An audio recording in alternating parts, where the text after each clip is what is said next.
Clara Schumann's life was marked by tragedy and distinguished by a career lasting more than 60 years.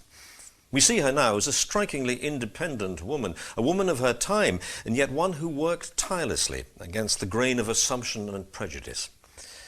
From her earliest years, her father Friedrich planned every detail of her life, and music would be her means of expression before all others.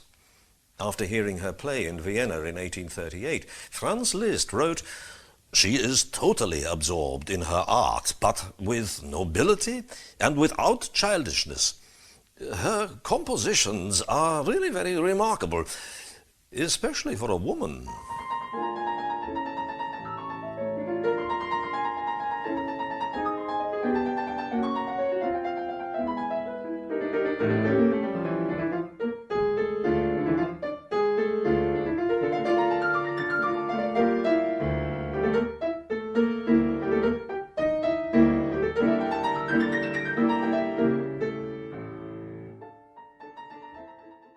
Beethoven and Bach were her idols in music, and she passed on this heritage to a generation of pupils who regarded it as their duty to play as honestly and faithfully as possible.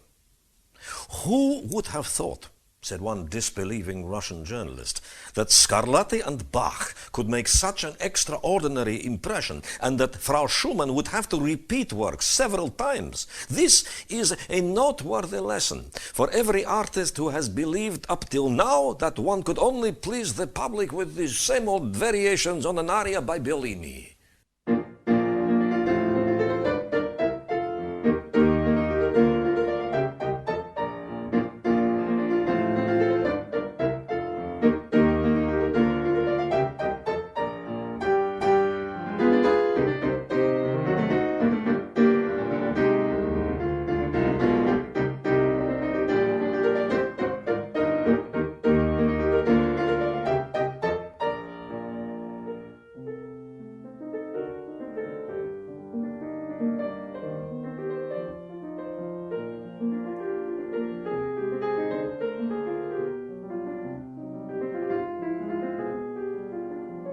Robert Schumann was completely bewitched by Clara as a pianist, a musician, and as a woman, and he asked for permission to marry her when she was just 18 years old.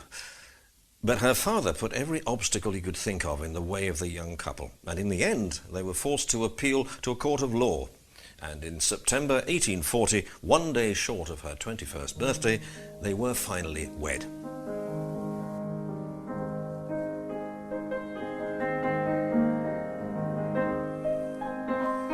The practice of music was Clara's life. She called it the very air I breathe. She did this against overwhelming odds in a world where men made music and women listened to it. She was no feminist before her time, yet she was a working woman whose life and determination to succeed speaks to our time as much as it did then. At the age of 65, still writing in her diary, she reflected upon her life. "What I have possessed and lost, and yet how long have I gone on living and working? Where does one find the strength? I found it in my children and in art. They have sustained me by their love, and art has never played me false."